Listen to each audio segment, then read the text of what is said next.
Fala nação, bem-vindos aqui ao Meninas da Gávea em Pauta. Eu creio que vocês já tenham percebido que aqui vocês ficarão por dentro do futebol feminino do Flamengo.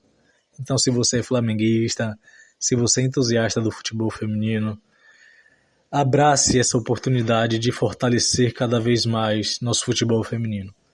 Então, por isto mesmo, eu quero de antemão abrir aqui essa estreia maravilhosa com esse conteúdo que vai ser muito relevante para uma sequência que será postada em nosso canal. E você que tem interesse, você que ainda não sabe como funciona o nosso futebol feminino, assista. Pois, inclusive, esse plano de governo que está sendo exposto aqui para vocês é muito relevante para vocês entenderem o que vai acontecer aqui adiante. O plano de governo faz menção à contratação de um diretor técnico profissional que iria abranger tanto o futebol masculino quanto o futebol feminino, bem como a utilização das medidas do futebol de uma forma geral que seriam usadas no futebol feminino para fortalecer a categoria. Então, fiquem com a entrevista do BAP no período das eleições, conforme o plano de governo dele, ao Coluna do Fla. Canal nós queremos deixar aqui todos os créditos, bem como o link da entrevista completa está no comentário. Prestem atenção no que foi perguntado e respondido por, então, na época, candidato BAP e hoje, presidente do Flamengo.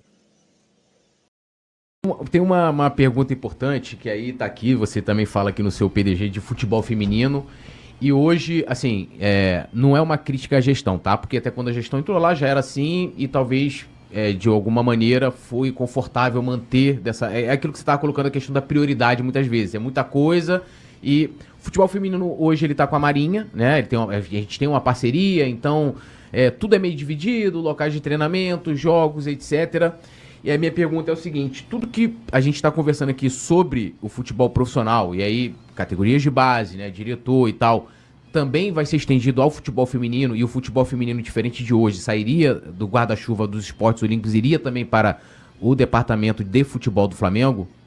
Olha, essa é uma ótima pergunta e eu não tenho certeza sobre isso. Uhum. Eu tenho uma intuição de que devia ser tudo junto, porque é futebol. Sim. Hoje no Flamengo é gerenciado pelo diretor pelo vice-presidente da base e fora dos limites do clube, numa parceria, como você falou, com a Marinha. Uma outra coisa que eu acho que é um fator que agravou essa falta de foco que você comentou é de que isso surgiu como uma imposição para os clubes. Não foi uma coisa que veio naturalmente. E tudo aquilo que é imposto, né? Quem é pai sabe bem o que eu vou dizer aqui. Tudo aquilo que é imposto, por mais certo que seja, você encontra resistência. Vai tomar banho, não vou tomar banho. Faz a sua cama, não vou fazer a cama. É claro que tem um mérito por trás e que deve ser feito. Mas quando é imposto, sempre tem um gosto diferente. Então eu entendo que o futebol feminino ele surgiu como uma imposição aos clubes de futebol. E os clubes de futebol não davam prioridade a isso.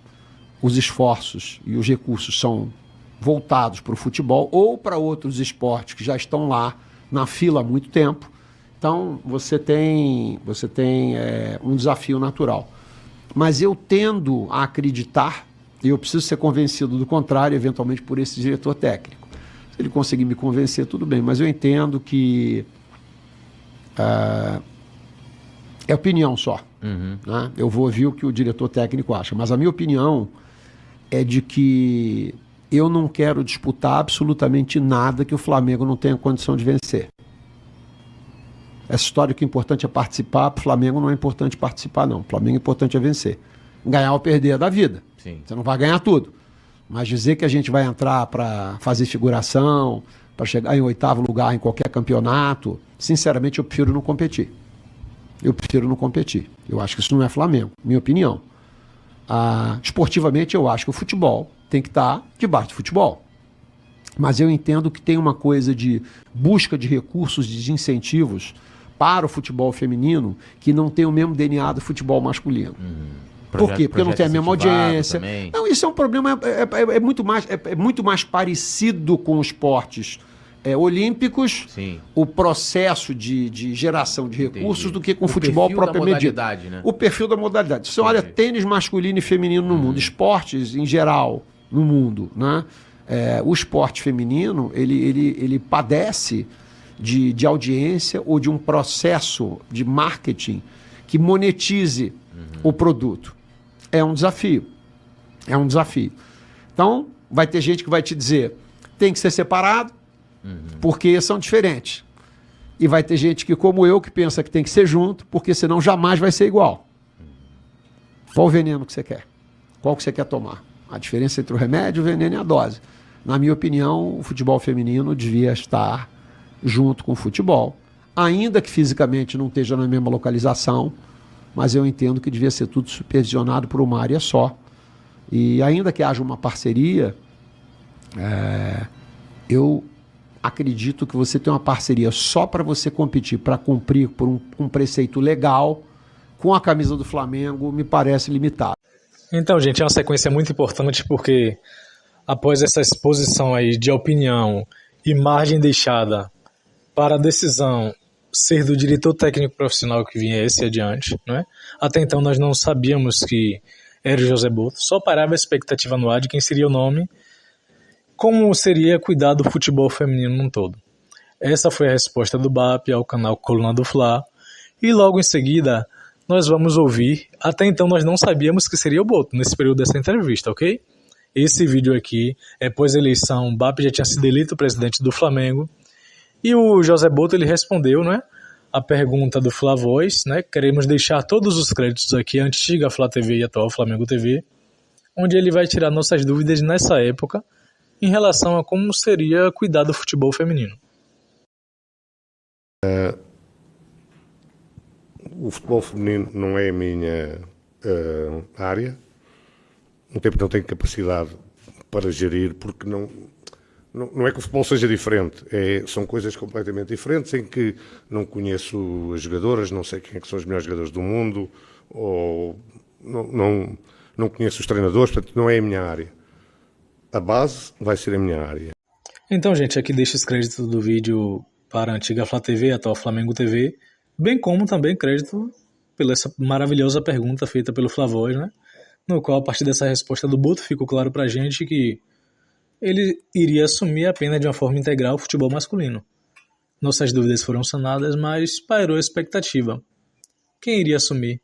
Pois o próprio plano do Flamengo mencionava que as medidas para o futebol no geral seriam adotadas também para o feminino, bem como haveria a contratação de um diretor profissional, que iria abranger as duas categorias.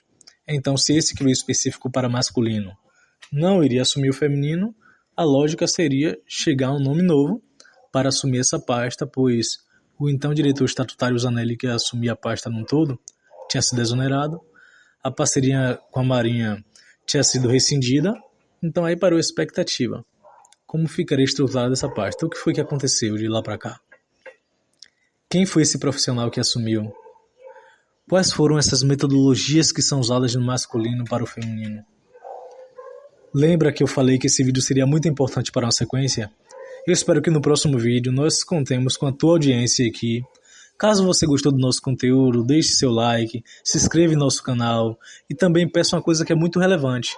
Você que é torcedor, você que gosta do futebol feminino todo, deixe teu comentário aí no vídeo, porque será muito relevante não só para nós, mas para o clube de uma forma geral, viu? Muito obrigado e até a próxima. Contamos com a tua audiência.